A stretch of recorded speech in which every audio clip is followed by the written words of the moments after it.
د وطن میډیا قدرمنو اوریدونکو په سلامونو مو هرکلی کوم.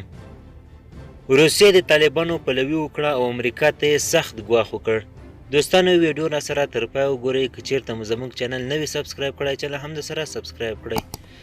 د امریکا او طالبانو انتخاب روسیې ته پاتې شوی. تاسې څه فکر کوئ چې روسیه کوم یو انتخابوي؟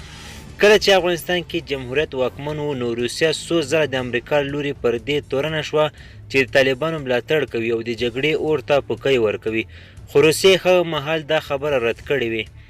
تازه د روسیې د بهرنیو چارو وزارت مرستیال اولوګ سیرومولوتوف د امریکا او طالبانو په هکله تازه څرګندونې کړې دي. هغه وویل امریکا پر اسلامي امارت باندې خپلو بندیزونو ته دوام ورکوي او له دې څخه د یو فشار په توګه کار اخلي. نوموړي وویل چې د امریکا دا چاره په افغانستان کې وضعیت نور هم پیچلی کوي او ستونزې زیږوي. افغانستان کې طالبان له راتګ وروسته ستونزې زیاتې شوي او خلک له سختو اقتصادي ستونزو سره لاس او ګریوان دي چې تر اوسه پورې یې حل ناممکن ښکاري.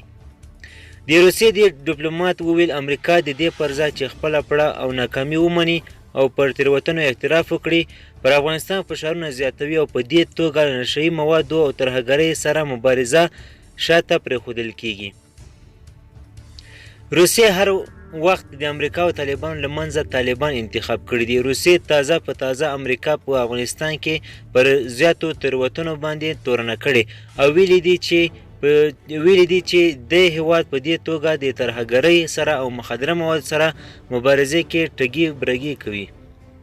روسیه طالبانو ته ښه وړاندیزونه لري، حتی په افغانستان کې د پانګونې هم ویلي، خو همدا طالبان یوازې امریکا ته نه درېږي او دوی غواړي چې ځان په رسمیت باندې وپېژني.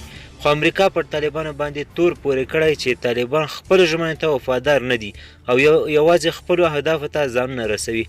طالبان کوښښ کوي چې له امریکا سره اړیکې جوړې او په نسبي ډول تر روسیې او امریکا ته زیات ورنږدې شي. دوستانو زموږ خبر تر همدې ځای و. د لا زیاتو معلوماتو لپاره زموږ چینل سره سبسکرایب کړئ. مننه.